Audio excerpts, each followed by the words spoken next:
Hello and welcome back, guys, to Amber's Confessions. If you are new here, then welcome. And if you are returning, then also welcome.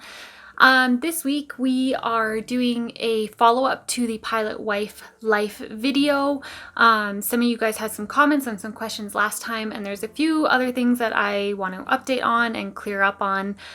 So we're going to chat about that today, and it's going to be kind of a follow-up to the last one, which if you haven't seen, I will link it in the comments or up in the thingy, so you can go check that one out.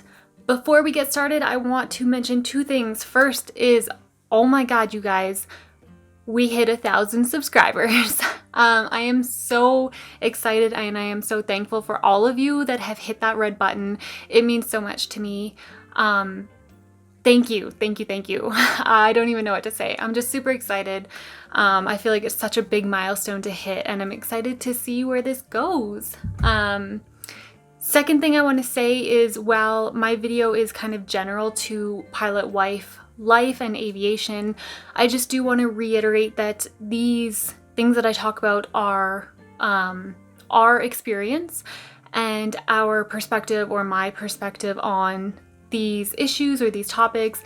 And just because it's a reflection of what we've been through or our experiences or our airline or our country, doesn't mean that it encompasses all of aviation or all people in aviation.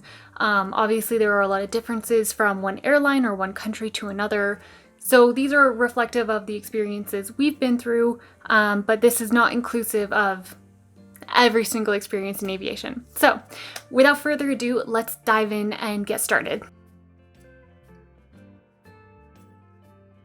All right, so Pilot Wife Life.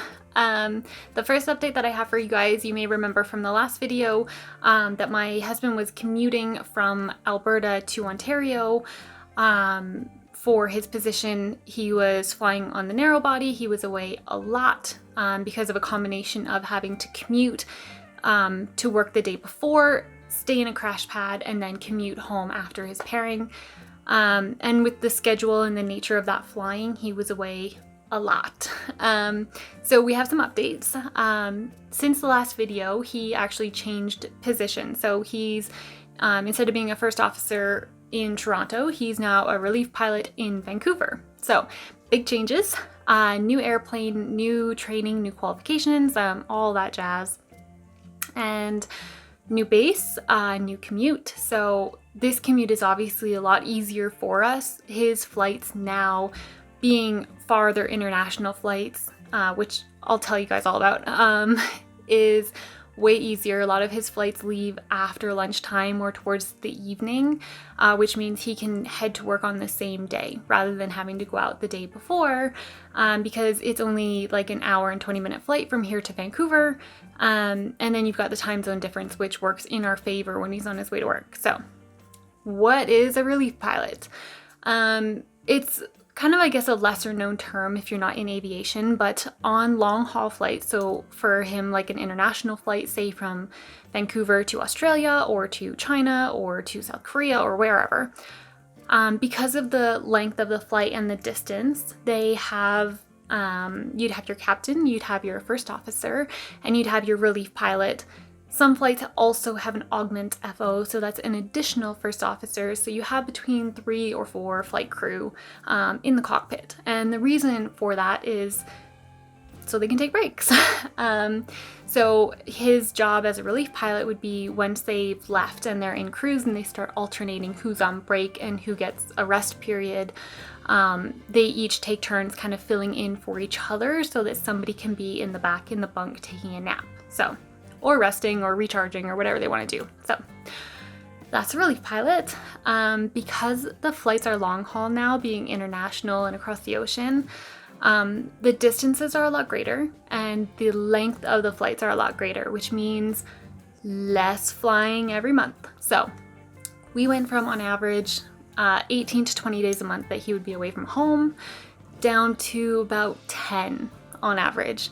And that was before coronavirus came into effect. So lots of updates. That's super exciting. So as you guys can see, aviation moves really quickly sometimes, and there are a lot of different paths and options that you can take. So for us, we wanted him to be able to be at home more to spend time with the kids while they're still young, and this made the most sense. While he's on flat pay and he's restricted pay-wise anyway, it made the most sense for him to take a position where he's flying a lot less, and there's some negatives to that. He's really passionate about flying, and so going so much less is obviously negative, but overall it's such a big positive, and we can wait out this flat pay period with at least having him home and present and part of our lives. So that's a big one. Some people commented on the last video and asked me about, why don't you just relocate? And I don't want to dive too much into that, but I feel like there's a lot of factors there. In aviation, when your partner is in aviation, a lot of times you give up a lot for their career because there's certain steps that they need to take, and if they want to have a successful future in aviation, you kind of have to be all in. And I feel like some families do relocate and it works out great for them. For us, that's just not an option. Where we live right now is affordable for us.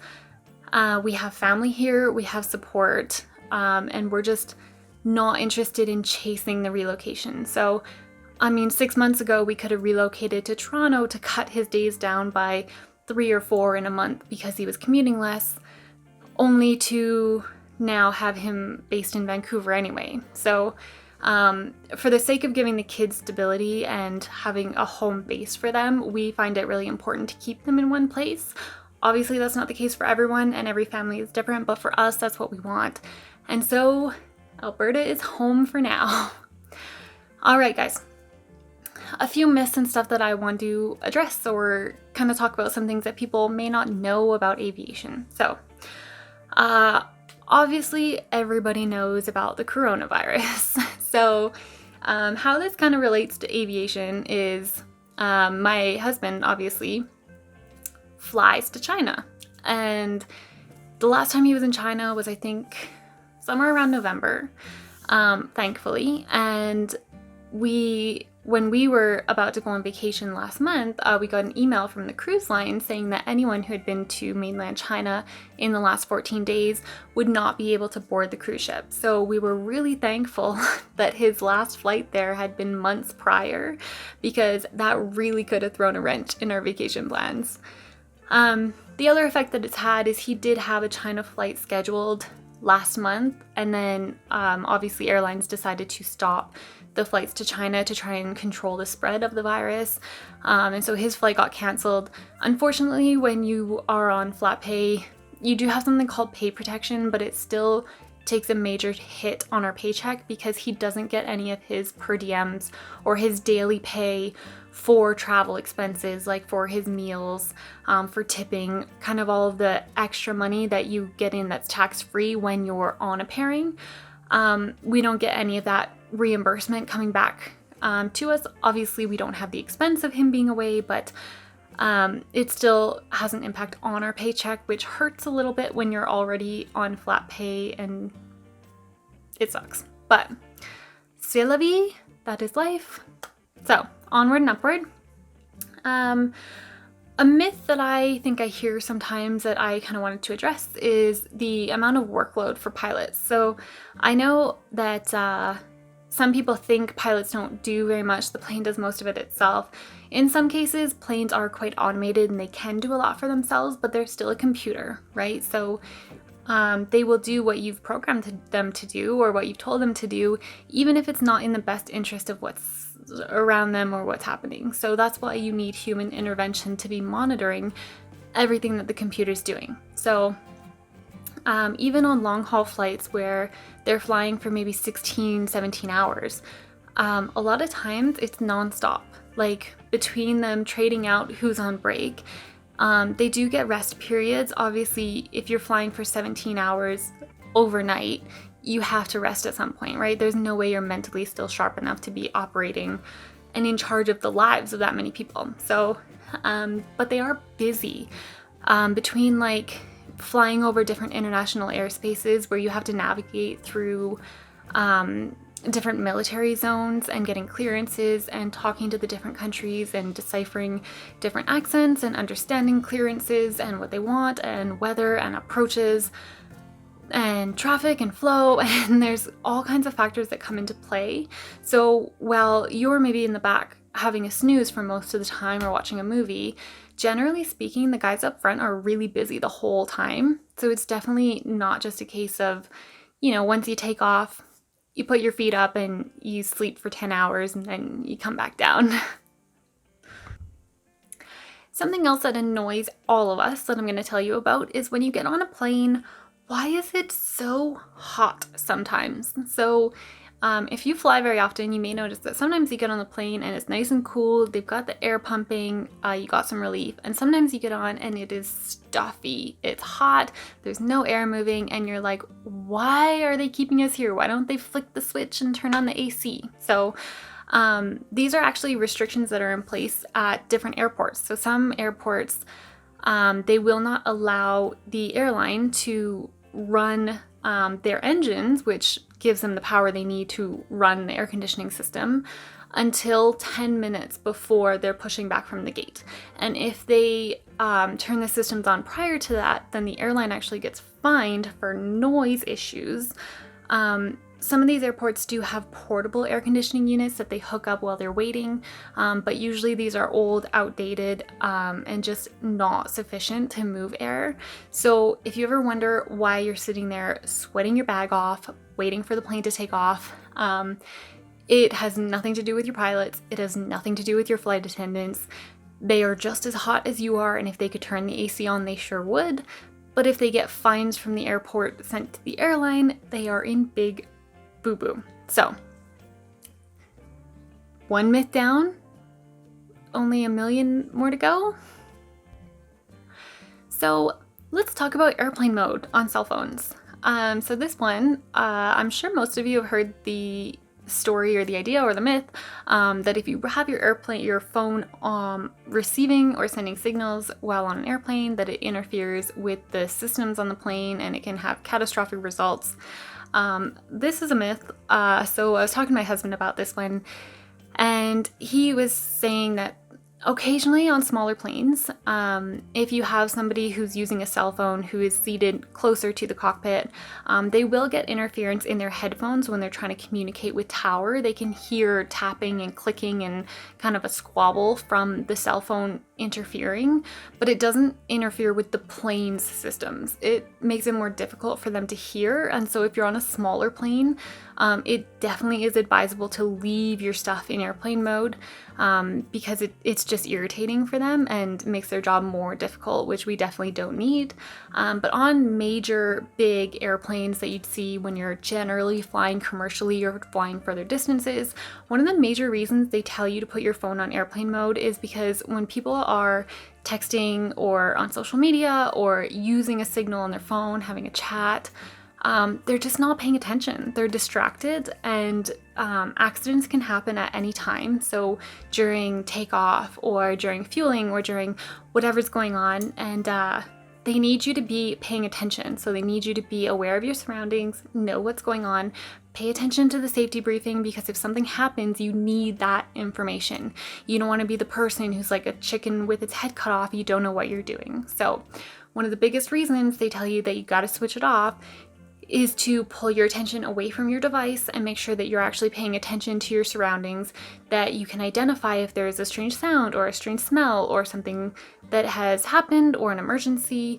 You know where your exits are, you're actually paying attention. So if you use your cell phone and it's turned on, you are not going to cause a disaster, but you may find yourself the least prepared person if you were in a disaster. So better just turn it off and just pay attention. So while we're at it, let's talk about one other thing that everybody hates, and that is flight delays. Nobody likes delays. Nobody likes being stranded or stuck somewhere overnight when it wasn't expected, or you have to take extra time off work, or you lose time on your vacation. Everybody hates delays. And here in Canada, we do have the new Passenger Bill of Rights that take effect. So the airlines do have to be a bit more cognizant about the reasons why they're causing delays, and they have to communicate the reason for them. Now, that being said, I do want to address, when it comes to pilots and your flight crew, they don't want to be delayed any more than you do. So if you think or feel that a delay is within the scope of the pilot or the scope of your flight crew, it is not. They are strictly regulated on what items in regards to maintenance or weather or whatever it is that they are allowed to still leave and fly versus things that they are not allowed to move that plane until it has been addressed by maintenance or it has been fixed. It is completely out of their control. And they don't want to be stuck there either. So when they're flying, at least for my husband, for the company he's at currently, his last company, his company before that, his time on the clock that he is actually paid for is from the time that they disengage the parking brake and start to move the plane, push backwards, about to take off, until the time that they land at the airport, pull into the gate, and engage the parking brake again. So if you're stuck at the gate, you're sitting on the plane, you're hot, you're annoyed, and you're sitting there for 30 minutes because they don't have clearance from tower, there's too much traffic, there's weather, there was lightning strikes, whatever it is, it's completely out of their control and they're stuck there just as much as you are, and they're generally speaking not getting paid. So sucks for them too, and trust me, they want to get home just as much as you do. Pilots, because of fatigue rules, they are only allowed to have a certain window of flying. And so when you're dealing, especially with international flights where it's long flight times, crews can time out quite quickly. So something like a 30-minute or a 1-hour delay at the gate could mean now that your crew is timed out because they can no longer be expected to have worked that hour of delay plus the next 17 hours flying and still expect them to be sharp and competent in dealing with that, because who wants to work for 18, 19, 20 hours? So in that case, when they time out, you'll obviously, as a passenger, you're stuck with more of a delay because now you're waiting for a new flight crew to come in. Or if there's not a new flight crew, then you're stuck until the next day. But for the flight crew themselves, it sucks just as much for them. They're stranded in a city beyond their control. They can't choose to do the flight anyway. They're stuck there too. They don't want to be there. They were expected to be home. They have families. They have lives. So when you're facing delays or cancellations, just try and remember to be kind to your flight crew. It is not their fault and it is out of their control. And they're people too. They have families too, and they don't like delays. They want to be home just like you do. So try and show a little compassion and be kind to them. I know it's frustrating when you're stuck somewhere, but sometimes it's just the powers that be, and you would much rather have an alert flight crew on a plane without mechanical issues than the alternative. All right, last one for today, we're going to talk about titles within the flight crew. So obviously, as I was explaining, my husband is now a relief pilot. So what does that mean? I kind of already touched on that in terms of what he does, but I do want to just say that I find a lot of people think that on a flight, say you have a captain and a first officer, or maybe 2 first officers and a relief pilot, whatever. People seem to think that the hierarchy within that designates who is more qualified or who is better trained. And I want to clear that up because that's not the case at all. So when my husband, for example, was doing his training for the relief pilot on this particular plane, and when he goes every 6 months for his recurrent training and he's in the simulator, the training for him is the exact same as the training for a first officer or for a captain. So in the event of an emergency, in the event of weather or a medical emergency with one of the flight crew, he is just as qualified as the first officer who is as the captain to be able to fly the plane, handle any emergencies, go through the procedures, the checklist, the flow, all of it. So just because they have different titles doesn't mean that they're lesser qualified. A lot of the title has to do with seniority, which obviously does mean more experience. So a captain on an international flight generally is like, 20 years, 25 years seniority at the company. Generally, if you've been at a company for that long, you're probably north of 50 years old. So you do have a lot of experience under your belt. And of course that counts for something, but in terms strictly of training and technical ability, it is the same across the board. So I would just say, don't be worried about the fact or feel that a first officer is just like a co-pilot and doesn't do anything, or that a relief pilot is just like a trainee or doesn't know how to fly the plane, and if something happened, they don't know what to do, because trust me, they do. Like on an augment flight where you got 4 people up in the cockpit, you have 4 fully qualified people who are capable of flying that plane and handling any emergency thrown your way. So you have a lot of assurances there. Generally, the importance of having that many people on a flight in the flight deck is to catch people's mistakes. It's an extra set of eyes, it's an extra set of ears, because while the captain, with all of his experience, he's usually looking at a very big picture. And so when you're tired and you've been working so long and you're looking at the big picture, sometimes the little pieces get missed. And that's why you have first officers, augment, and relief pilots, because they can they're more of observing, not always, but not all 4 of them are flying at the same time, obviously. So you have people that are observing that are able to oversee from a farther back perspective and catch those little things that are being missed. So please, let's not use the term co-pilot. Please. If you have one takeaway from this, it is that they are all equally qualified, they all do equal amounts of work, and the different designations is more of like a chain of command, and relates more to years of experience than actual qualifications. So please. So I hope that this cleared some stuff up for you guys, or gave you some cool tidbits that maybe you didn't know before. If you have any questions about our experience or aviation, or like myths that you've heard and you want to know what is the real deal, or you have something that you've always wanted to ask someone about airplanes or flying or airports or processes or whatever. If you have any questions, please drop them down in the comments. If there is interest, I will do another follow-up to this where I answer your questions, or rather, I get my husband to answer your questions and then I relay them to you. Next week, or whenever, the next video we are doing is going to be an episode on prom dresses, so that's going to be super exciting. I got some super cheap online options for prom dresses from Fashion Nova, and so we are going to be doing a try-on haul. We have already filmed a bunch of the footage when we were at the hotel last week, which if you were on Instagram, you would have seen that. So that's going to be a really good one. I'm excited to put that all together for you guys to see, and I don't know what's coming after that, but you'll just have to hit the red button and then you'll find out. Till next week.